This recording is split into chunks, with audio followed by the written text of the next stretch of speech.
Sai Satcharita. Chapter 3.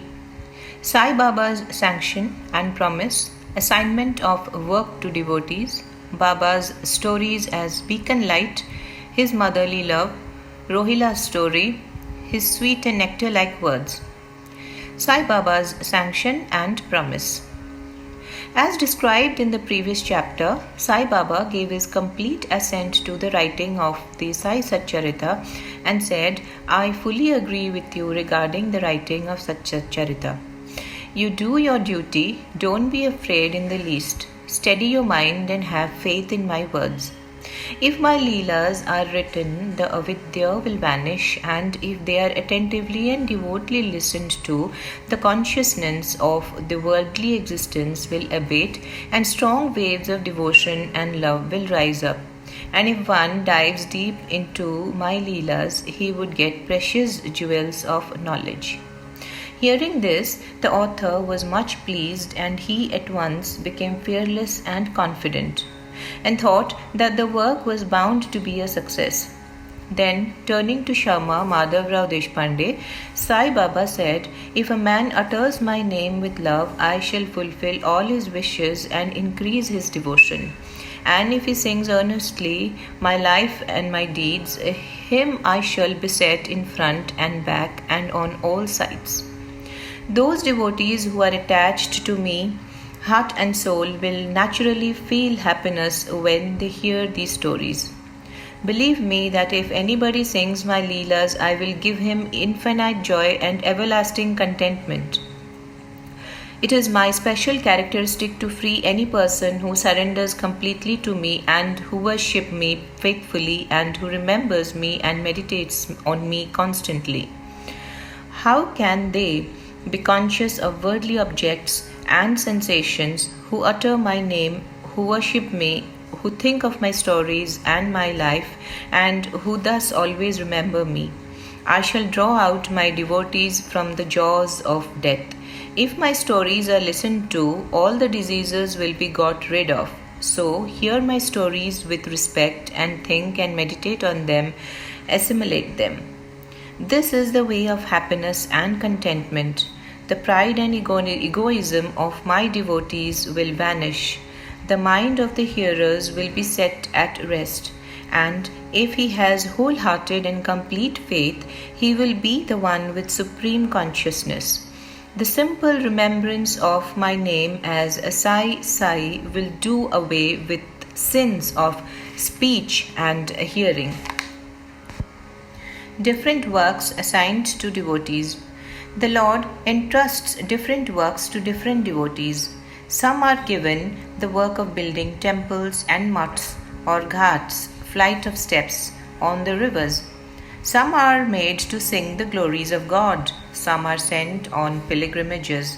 But to me was allotted the work of writing the Sai Satcharita.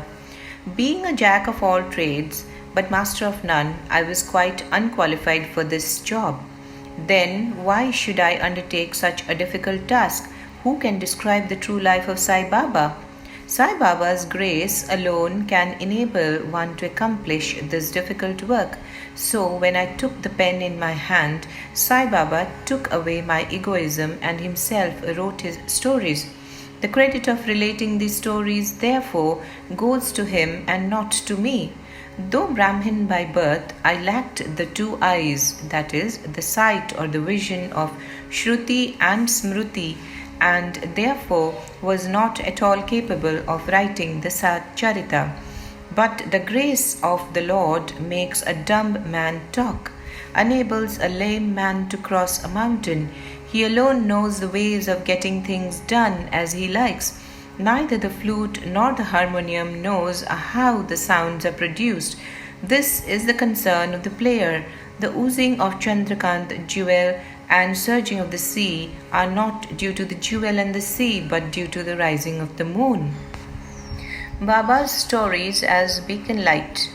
Lighthouses are constructed at various places in the sea to enable the boatmen to avoid rocks and dangers and make them sail safely. Sai Baba's stories serve a similar purpose in the ocean of worldly existence. They surpass nectar in sweetness and make our worldly path smooth and easy to traverse. Blessed are the stories of the saints. When they enter our hearts through the years, the body consciousness, our egoism, and the sense of duality vanish. And when they are stored in the heart, doubts will evade, pride of the body will fall, and wisdom will be stored in abundance. The description of Baba's pure fame and the hearing of the same with love will destroy the sins of the devotee, and therefore this is the simple sadhana for attaining salvation.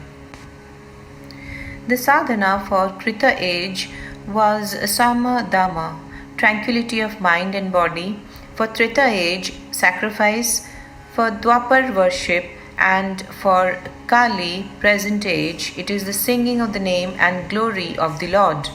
This last sadhana is open to all the four Varnas, Brahmin, etc. The other sadhanas, Yoga Tyaga, that is sacrifice; Dhyana, meditation; Dhyana Dharana, concentration, are very difficult to practice, but singing and hearing the stories and the glory of the Lord Sai Baba is very easy. We have only to turn our attention towards them. The listening to and singing of the stories will remove the attachment to the senses and their objects, and will make the devotees dispassionate, and will ultimately lead them to self-realization. With this end in view, Sai Baba made me write his stories as Satcharita. The devotees may now easily read and hear the stories of Sai Baba, and while doing so meditate on him, his form, and thus attain devotion to Guru and God Sai Baba. Get dispassion and self-realization. In the preparation and writing of this work, Satcharita, it is Sai Baba's grace which has accomplished everything, making use of me as a mere instrument. Motherly love of Sai Baba. Everybody knows how a cow loves her infant calf. Her udder is always full, and when the calf wants milk and dashes at the udder, out comes the milk in an unceasing flow. Similarly, a human mother knows the wants of a child beforehand and feeds him at her breast in time. In case of dressing and adorning the child, the mother takes particular care to see that this is well done. The child knows or cares nothing about this, but the mother's joys knows no bounds when she sees her child well dressed and adorned. The love of the mother is peculiar, extraordinary, and disinterested, and has no parallel. Sadguru feel this motherly love towards their disciples. Sai Baba had the same love towards me, and I gave an instance of it below. In 1916, I retired from the government service. The pension that was settled in my case was not sufficient to maintain my family decently. On Guru Purnima, 15th of Asadha day of that year, I went to Shirdi with other devotees. There Mr. Anna Chinchanikar, of his own accord, prayed to Baba for me as follows: "Please look kindly at him. The pension he gets is quite insufficient. His family is growing. Give him some other appointment, remove his anxiety, and make him happy." Baba replied, "He will get some other job, but now he should serve me and be happy. His plates will be ever full and never empty. He should turn all his attention towards me and avoid the company of atheists, irreligious, and wicked people. He should be modest and humble towards all, and worship me with the heart and soul. If he does this, he will get eternal happiness." The question, who is this he whose worship is advocated, is already answered in a note on Who is Sai Baba in the prologue at the beginning of this work.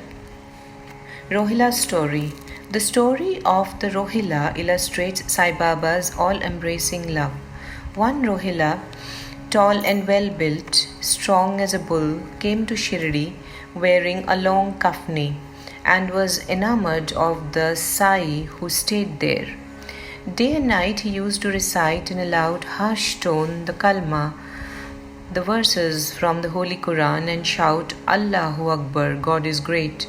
Most people of Shirdi were working in their fields during the day, and when they returned to their homes at night, they were welcomed with Rohila's harsh cries and shouts. They could get no sleep and felt much trouble and inconvenience. They suffered this nuisance for some days in silence, and when they could stand it no longer, they approached Baba and requested him to check the Rohila and stop the nuisance. Baba did not attend to their complaint. On the contrary, Baba took the villagers to task and asked them to mind their own business. He said to them that the Rohila had got a very bad wife who tried to trouble the Rohila and himself. But hearing the Rohila's prayers, she dare not enter. They were at peace. In fact, the Rohila had no wife, and by his wife Baba meant Durbuddhi, that is, evil thoughts. As Baba liked prayers and cries to God better than anything else, he took the side of the Rohila and asked the villagers to wait and bear with the nuisance, which would abate in due course. Baba's sweet and nectar-like words. One day at noon, after Arati, devotees were returning to their lodgings when Baba gave the following beautiful advice. Be wherever you like, do whatever you choose. Remember this well, that all what you do is known to me. I am the inner ruler of all and seated in your hearts. I envelop all the creatures, the movable and immovable world. I am the controller, the wire puller of the show of this universe. I am the mother, origin of all the beings, the harmony of three gunas, the propeller of all senses, the creator, preserver, and destroyer. Nothing will harm him who turns his attention towards me, but Maya will lash or whip him who forgets me. All the insects, ants, the visible, movable, and immovable world is my body or form. Hearing these beautiful and precious words, I at once decided in my mind to serve no man henceforth but my Guru only. But the reply of Baba to Anna Chinchanikar's query, which was really mine, that I would get some job, began to revolve in my mind, and I began to think whether it would come to happen. As future events showed, Baba's words came true and I got a government job, but that was of short duration. Then I became free and devoted myself solely to the service of my Guru Sai Baba.